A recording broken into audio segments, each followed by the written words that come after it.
My brother-in-law played a major role in the breakdown of my marriage and my husband divorcing me. I, female 38, met my brother-in-law. I'm 38 at uni. He asked me out in our first year and I refused. He called me the C word and that I am shallow. My best friend told me that it was harmless comments from a drunken guy who got rejected. I never thought myself shallow. It was his demeanor and awkwardness that was off-putting to me. Anyway, he proved my friend right. And other than these comments, I have never felt uncomfortable during my years, because he never bothered me again. Not even looked my way. Next time I met him was when my baby sister F28 introduced him as her BF. I didn't even recognize him at first, because it was like 9 to 10 years since that day he talked to me. He was visibly annoyed that I didn't recognize him and called me a liar. The family was skeptical at first about him, but he seemed to treat my sister right, and she seemed happy. He is very rich, taking her all over the world, and he seemed kind with his too. They got married after a year of dating. They have 3 children. I met my now ex 45 years ago, and the only odd comment from my brother-in-law was that I was still as shallow and superficial as I was in uni. At the time I took it as a joke, but in hindsight, when I found out the truth and started thinking back looking for red flags, this was probably a big one.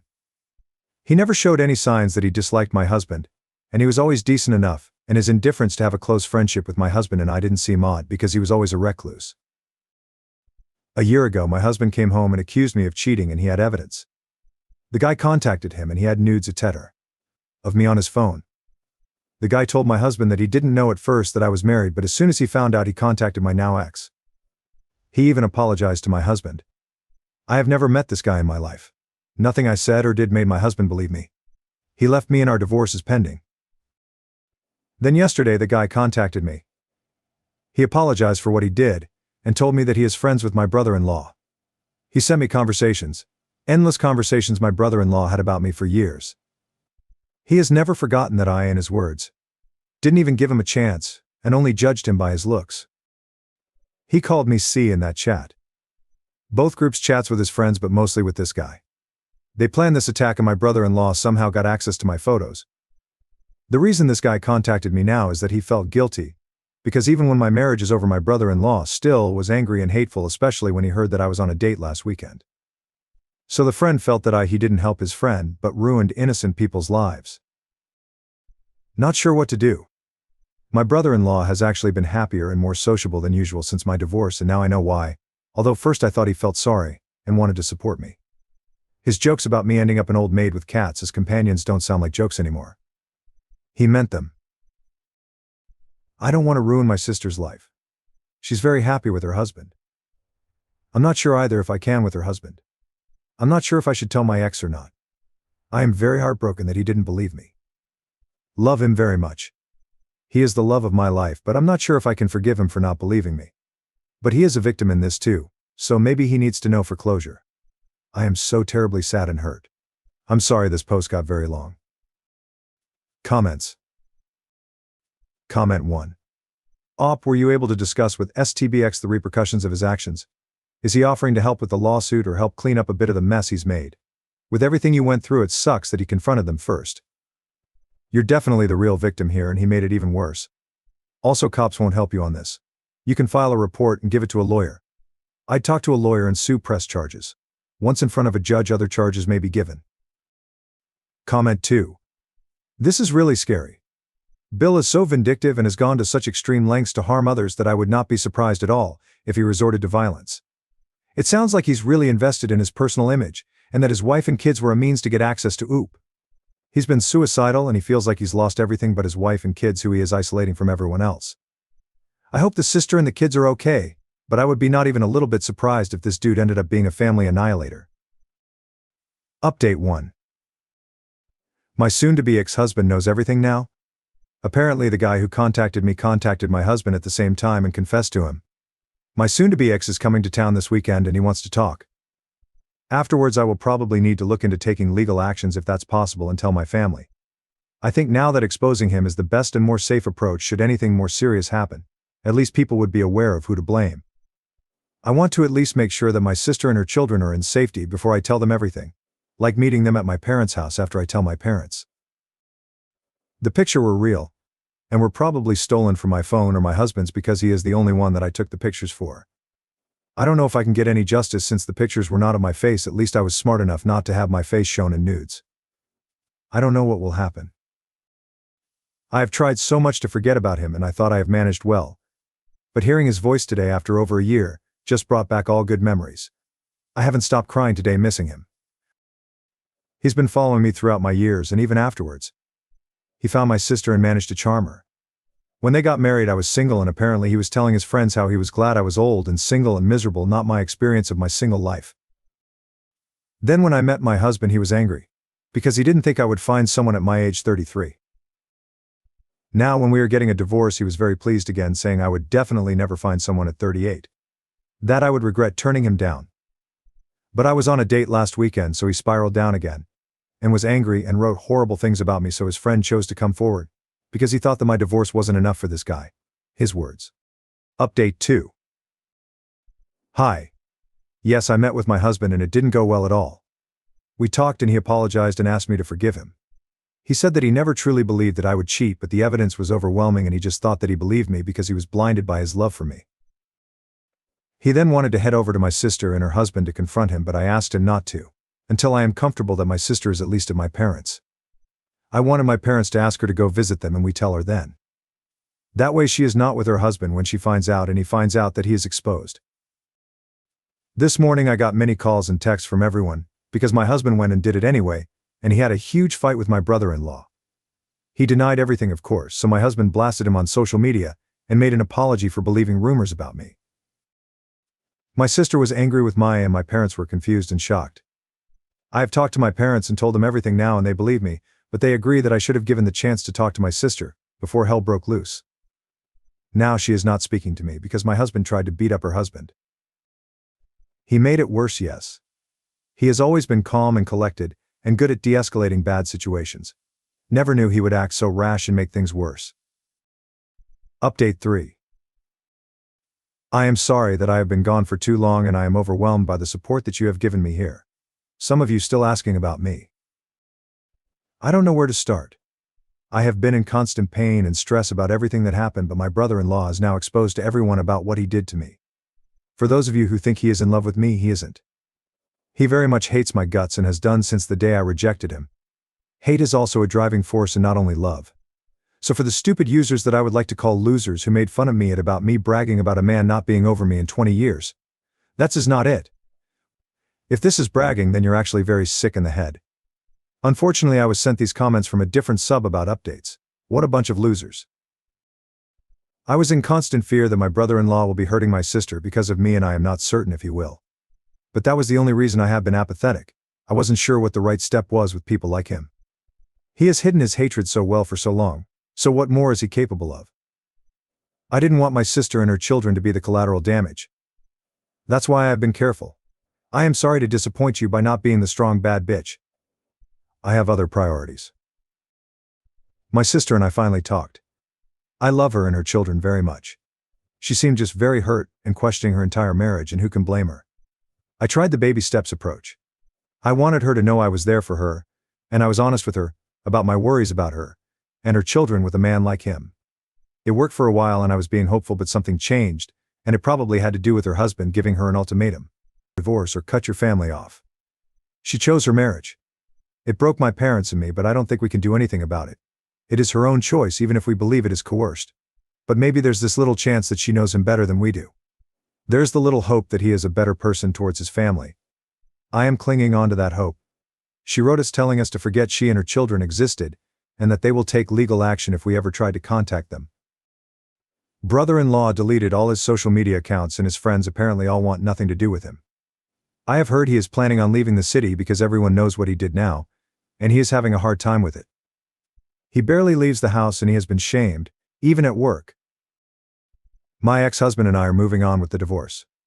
I don't blame him for believing the rumors, but at the same time I wish he knew me better like I thought he did. That I would never do such a thing and cheat on him. I am so sorry that he moved back for me and probably was hoping we could give it another chance, but I can't. He has apologized so many times and said so many times that he never truly believed the rumors, but I have started to think that our marriage wasn't strong enough to overcome a rumor. It is nobody's fault, but I thought our love was stronger than it actually was. I think we both thought that. I have started dating a new guy a few weeks before all this started. after over a year of me not even being able to leave bed. He has seen all of this unfolding and he's been very patient and supportive. I think I have a real shot at happiness now. At least he knows everything and is well prepared in case my brother-in-law isn't done with me yet. Thank you for reading all this. And thank you again for being there for me.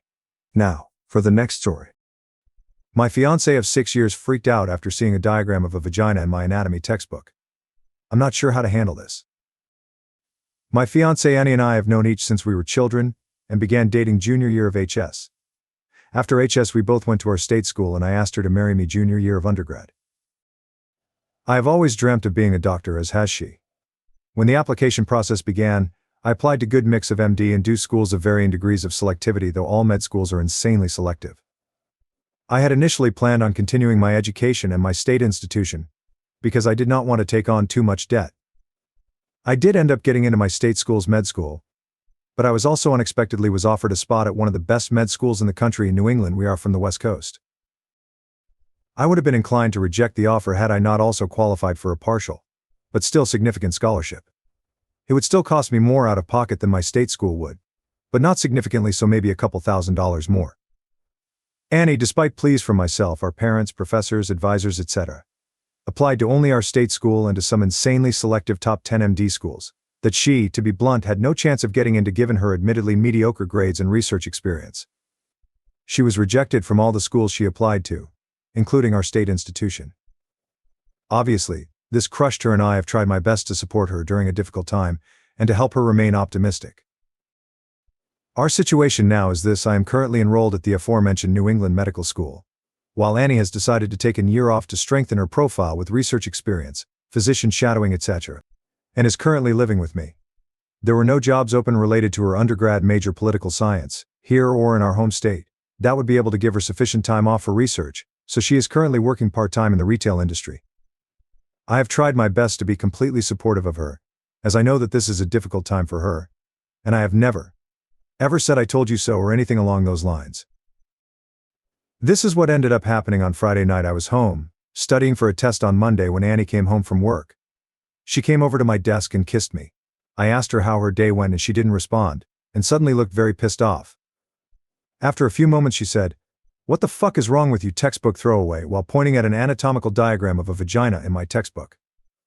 I was speechless. After regaining my composure I managed to let out a surprised, "What do you mean?" "I'm studying." To which she said something along the lines of, "You know what the fuck I mean. Why the fuck are you looking at pictures of women's vaginas?" This was very strange because she knows I occasionally watch porn and has no problem with it. In fact, I know that she enjoys porn from time to time as well. I explained to her that I have to take anatomy in medical school, but she wasn't having it. She took my textbook and stormed off to our bedroom and locked the door. I could hear her crying and I kept apologizing. After a few minutes she opened the door and threw her engagement ring at me before slamming it shut again to continue crying. I continued apologizing, but she did not respond at all. I spent the rest of the night on the couch. Saturday morning, she wasn't home. I checked my phone and there was a text from her saying that she was staying with a friend and that she was done with us, unless I dropped out of medical school and found another job because, and this is an honest-to-God text from her, she doesn't want me ogling at vaginas like a fucking pervert. This is completely out of character for her. She has always been level-headed and reasonable, and has no history of mental illness or anything like that. I am not a stupid person, and I know that this has way more to do than a picture of a fucking vagina in an anatomy textbook, but I have no idea what to do right now. She has stopped responding to texts and won't pick up her phone. I spoke to the friend she's staying with who basically called me a fucking asshole, and said that Annie is crying and getting drunk, and that neither of them want me coming over to speak with her. Her parents passed when we were young children and she doesn't have any siblings or much other family. I have no idea what to do anymore. I love her more than anything, but there is absolutely no way I am dropping out of medical school for her, and I would rather we break up than I bend to her completely unreasonable demands, but I am very concerned for her mental health right now, and need any advice I can get. Fiancé of 6 years saw a vagina in my textbook, and now wants me to drop out of med school. I'm sorry for the grammar and formatting, I just can't think straight right now. Comments. Me. Comment 1. Suspicions about the story aside, this is actually a relatively common theme for med students. If you're intelligent and driven enough to get into med school, you probably have friends who have good or great jobs. They make a decent amount and get to go on vacations, buy a house, enjoy holidays. Meanwhile, you sacrifice your prime years as a young adult to accrue debt and work your ass off between school and residency. Nearly all your time is dedicated to medicine. Yours so gets dragged along at the mercy of med school acceptance and residency match. Maybe they get forced to move from the West Coast to New England, where they don't have a great support system, and they spend a lot of time feeling alone. It's tough. Most socios in their early 20s can't plausibly comprehend what they're signing up for. They see friends making $150,000 and the life it enables as a young adult. But there's a huge difference between a monthly paycheck of $8,000 and $20,000–$30,000. It's the reward for all the sacrifices made in med school, and not every so is cut out to make that sacrifice. So is one of those people. Comment 2. You can major in whatever you want. Most schools have a list of required classes: science, math, and a few behavioral science courses. A couple of schools have core competence, which is basically the same thing except they don't spell out the exact classes you need to take. You also have to take the MECAT, which requires knowledge in physics, organic chemistry, biochemistry, etc. So it's easier to major in science because you'll be taking most of those classes anyways. But I've known successfully applicants with neuroscience, philosophy, and other majors. Most schools also require at least one recommendation letter from a science professor. Update.